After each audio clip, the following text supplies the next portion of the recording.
Halo teman-teman, selamat datang kembali di channel ini dan ketemu lagi sama aku, Endang Prastiwi.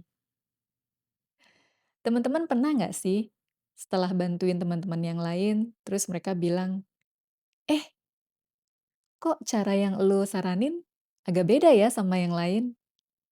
Even gue sama sekali lo nggak kepikiran cara ini sebelumnya. Lu kayaknya cocok banget deh buka jasa ini."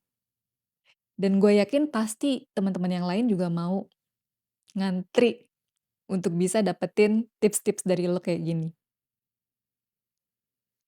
Nah, teman-teman, dulu aku pikir itu cuma basa-basinya temen aku aja lah setelah aku bantuin mereka.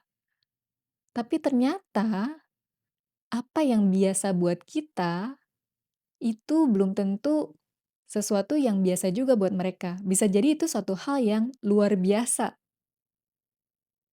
Misalnya kita sehari-hari biasa selesaiin masalah dengan cara yang kita udah sering pakai dan udah pasti berhasil buat kita kan. Nah, ketika kita saranin cara yang sama ke orang lain, bisa jadi itu cara yang luar biasa buat mereka, padahal buat kita biasa aja.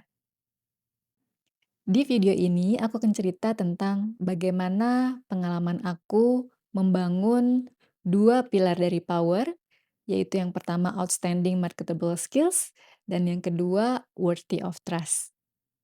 Yuk simak baik-baik videonya. Jadi waktu aku masih aktif di IT, dulu teman-teman IT aku ternyata mengobserve gaya bicara aku sama teman-teman HR. Nah, mereka punya ide cemerlang tuh. Mereka pengen bangun sebuah sistem kayak LinkedIn gitulah, platform rekrutmen awalnya, tapi ujung-ujungnya bisa jadi platform career advice. Nah, mereka ngajakin aku. Mereka pikir, "Udah, Dang, lu kan udah jago ya di technical coding-nya, terus lu juga jago ngomong sama HR-nya. Tapi gini deh, kita bagi tugas aja. Yang mikirin coding-nya segala macem, yang sibuk bangun platformnya biar gua aja. Nanti lu bantuin gue untuk jualin ke teman-teman HR." Nah, kejadian yang kedua, ada lagi teman yang ngajakin aku untuk bikin tim sales buat UMKM. Awalnya aku nanya, "Loh kenapa gue?" Terus mereka bilang, "Ya gue, ngeliat gimana lu caranya udah bangun tim sales dan berhasil. Nggak cuma mereka punya motivasi, mereka juga punya technical skills, dan lu juga bisa bikin sales insentif yang menarik buat mereka." Ya udah, aku bantuin lagi teman-teman aku itu ya. Nah, bahkan ada juga teman-teman yang sering nelpon aku, bahkan rutin waktu itu ya, untuk cuma ngobrol soal performance management system. Karena dia lagi kesulitan untuk nerapin itu di kantornya. Nah, nggak cuma itu, kadang aku nggak tahu gitu ya, tiba-tiba teman aku tuh cerita-cerita lagi ke teman-temannya, bilangin bahwa, "Eh, lu kalau misalnya mau tahu gimana caranya bisa nerapin performance management system yang bener di perusahaan lu tanya Endang." Udahlah makin banyak temen aku kan, dikenalin sama ini nih, nanti dikenalin lagi sama ini. Dan tahu nggak teman-teman, aku tuh nggak minta bayaran sama sekali ke mereka. Karena memang saat itu aku ya nggak butuh uang tambahan ya, gaji aku udah lumayan lah. Aku sama sekali nggak mikirin tentang gimana nih bisa ngeduitin, bantuan ini, karena itu as simple as apa yang aku pernah lakukan. Jadi aku cuma sharing pengalaman aja. Dan ternyata apa yang aku lakuin itu bikin network aku tuh makin percaya sama aku.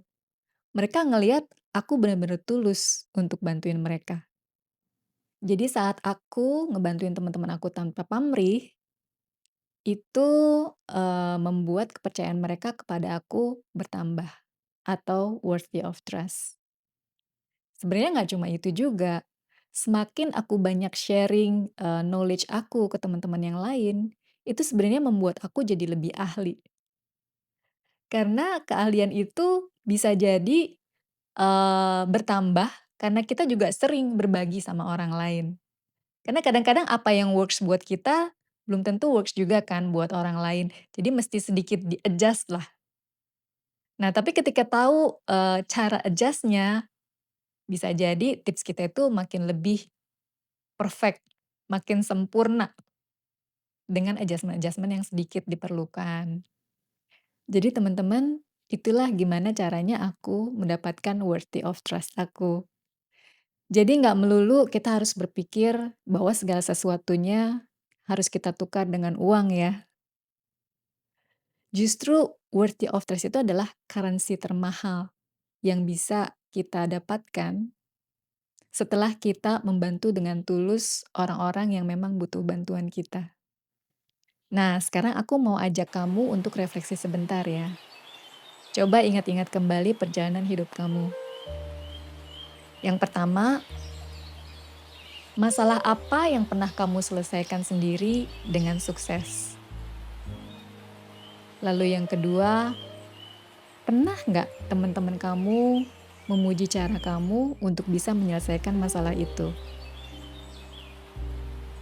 Lalu yang ketiga, bantuan apa yang paling sering diminta oleh teman-teman kamu ke kamu? Tulis di komentar ya. Siapa tahu bantuan kecil yang kamu berikan kepada teman kamu itu bisa menjadi modal kamu untuk mencapai outstanding marketable skills. Yang ujung-ujungnya bisa mengantarkan kamu ke merdeka finansial. Jadi jangan tunggu sampai kamu benar-benar ahli dan sempurna dulu. Bantulah orang lain dimulai dari apa yang kamu punya hari ini. Oke, kita ketemu lagi di video berikutnya.